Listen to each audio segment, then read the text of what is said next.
you? Hello, I'm okay. How are you? I'm doing well, thank you. Would you like to get started with the lesson? Yeah, sure, of course. Yeah. Okay, cool. So, you know this skill quite well, summarizing, right? So let's get into it. That's what we're going to be doing today.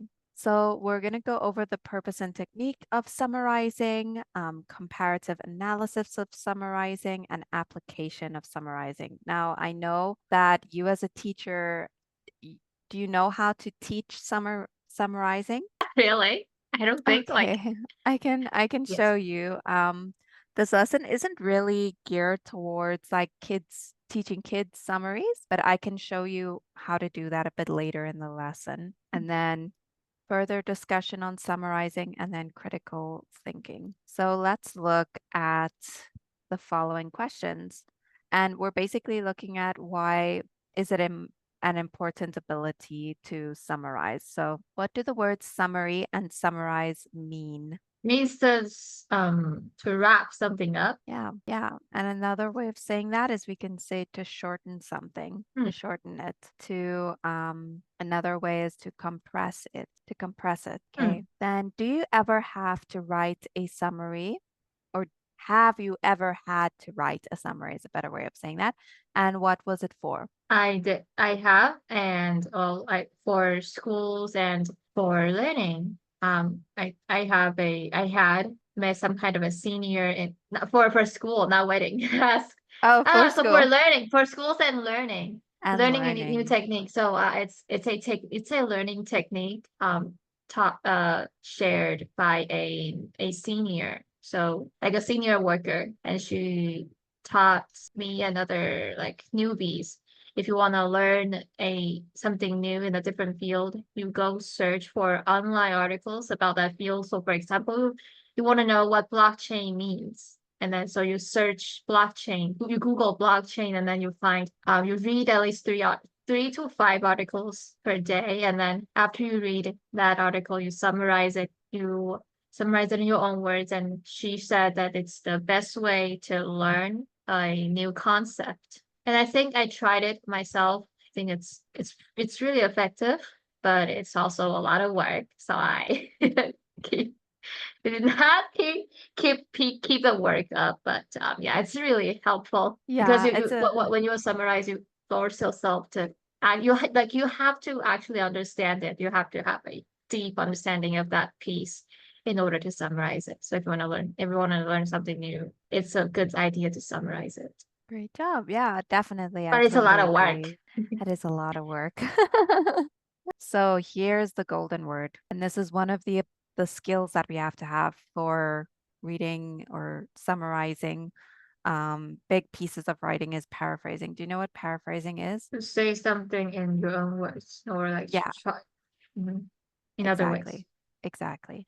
So paraphrasing is one of the most challenging parts of writing a summary. Like it says here, you have to change the grammar and structure.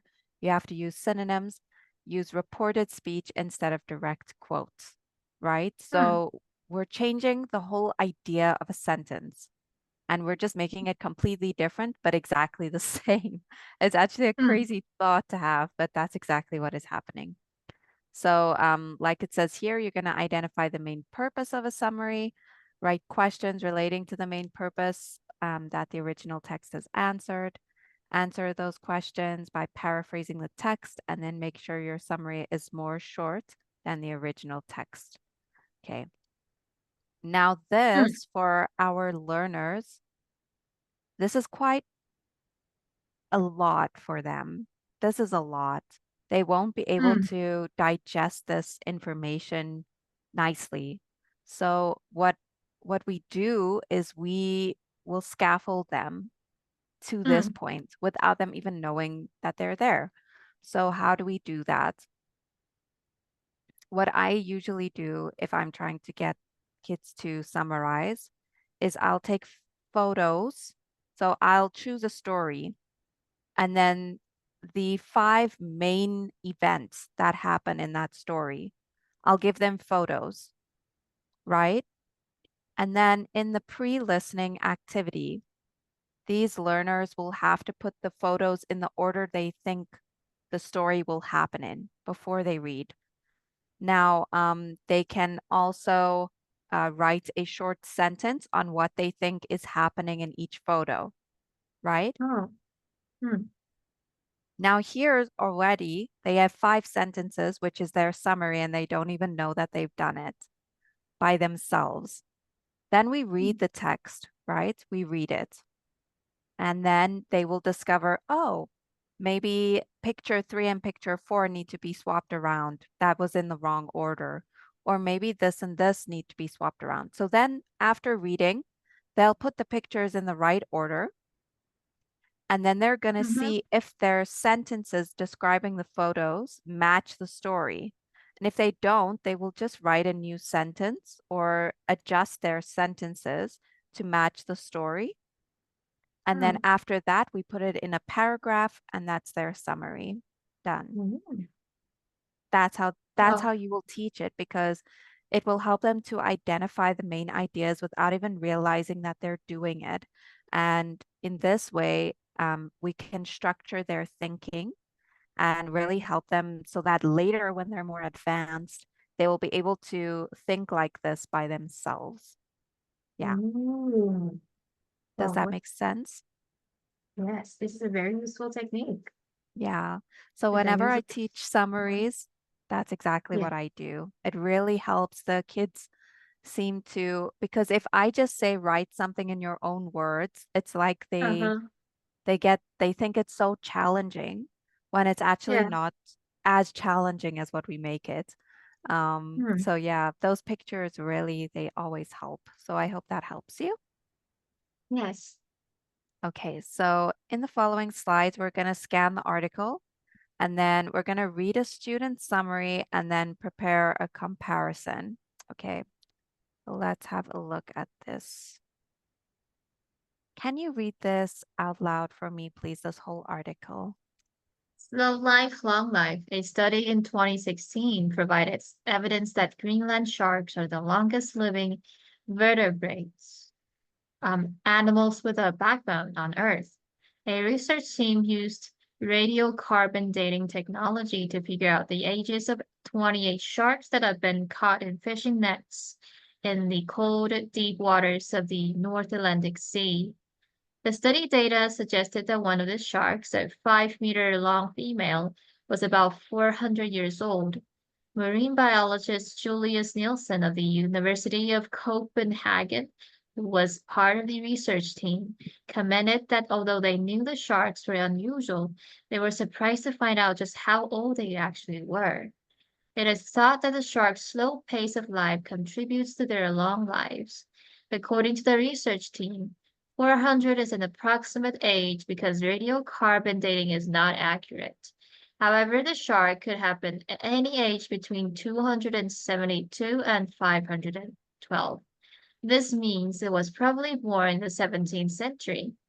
Does this same principle explain why humans live so much longer than other mammals?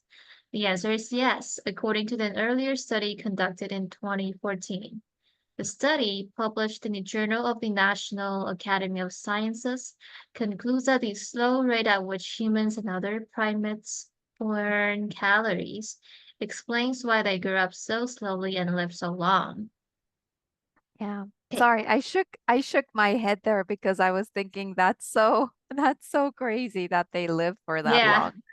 Okay, great job on this. Now let's read the second part. While other mammals with faster metabolism, such as cats and rabbits, die at relatively young ages, humans and other primates that burn calories more slowly tend to live longer lives. According to Herman Pontzer, lead author of the study and anthropologist at Honor College in New York, the results of the study surprised the researchers. Humans, chimpanzees, baboons, and other primates expend only half the calories we'd expect for a mammal. Someone with a very physically active lifestyle would need to run a marathon each day just to approach the average daily energy expenditure of a mammal their size. The researchers say studying the relationship between physical activity and energy expenditure may help us better understand metabolic diseases and obesity. Bunter says more research is being conducted on the subject, adding, humans live longer than other apes and tend to carry more body fat. Understanding how human metabolism compares to our closest relatives will help us understand how our bodies evolved and how to keep them healthy. Okay, great job. Great job. So the only word I'm going to point out here is this one, and we say metabolism. Metabolism. There we go. You got it. There we go. Yeah. It's just it's a weird phrasing, how the intonation works there. Metabolism. It's a weird Metabolism. one. Yeah. Okay. So now we're gonna Oh, it's read the, metabolic. yes, metabolic and then metabolism and Okay, metabolic. metabolisms. Uh-huh. Okay. So now what we're gonna do is we're gonna read this article and we're going to compare the summary to the article. So can you please read this out loud for me? A study of Greenland sharks in 2016 affirmed that they're Earth's longest living vertebrates. Researchers used radiocarbon dating technology to estimate the ages of 28 sharks that have been caught in fishing nets in the North Atlantic Sea. It appeared that one 5-meter long female was about 400 years old. Julius Nielsen, a marine biologist from the University of Copenhagen, said that the research team was surprised to discover how old the sharks actually were. It is believed that Greenland sharks live for a long time because of their slow pace of life. Because radiocarbon dating is not completely accurate, the female shark could actually have been any age between 272 and 512. However, it's likely that it was born in the 17th century. A similar principle explains why primates, including humans, live longer than other mammals. A previous study conducted by researchers at Hunter College in New York found that animals that burn calories at a slower rate tend to live longer.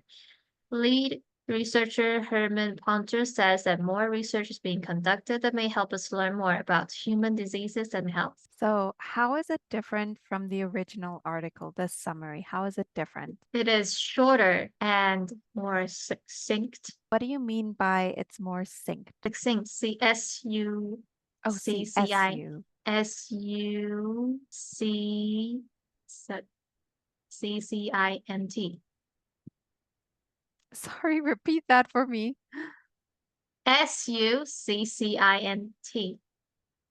It's like it's short, but Oh, I-N-T. there. I Oh, INT. it means it's concise. Yes, yes. Okay. I see this thing now and I understand. Yeah.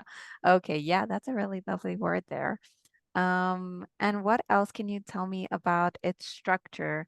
Um, Tell me about its Uh, paragraphs and how they are constructed the paragraphs that are chronologically, chronologically. Excellent. just like following the order, the original order. Yeah, definitely, definitely. So they didn't stray away from that. They kept to the order that it was put into.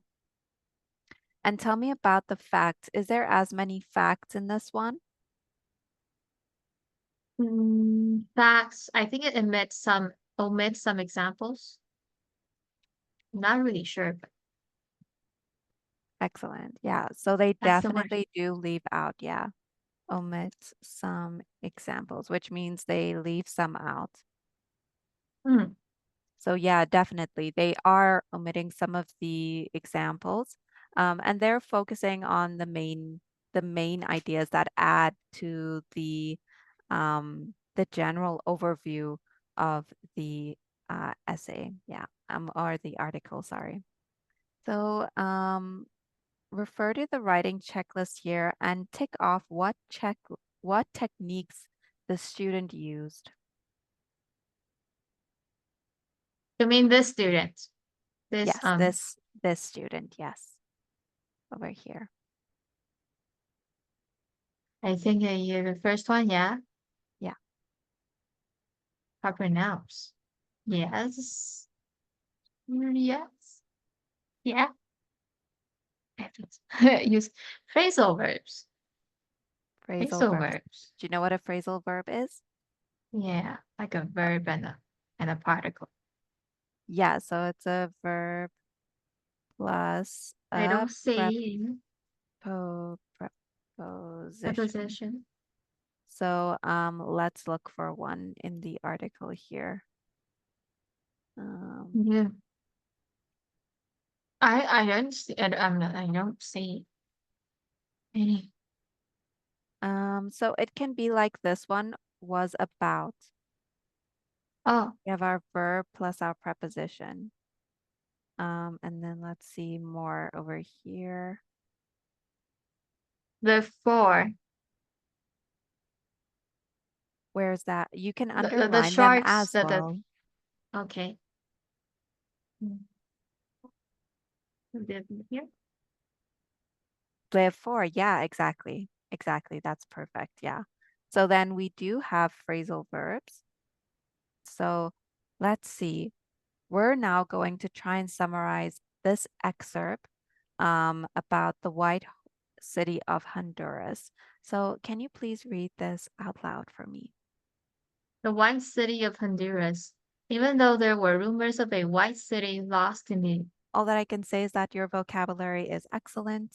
Everything that you're doing is great. Your sentences are Thank amazing, you. but your vocabulary really always impresses me, really. So keep it up. Yeah, and we'll see each other next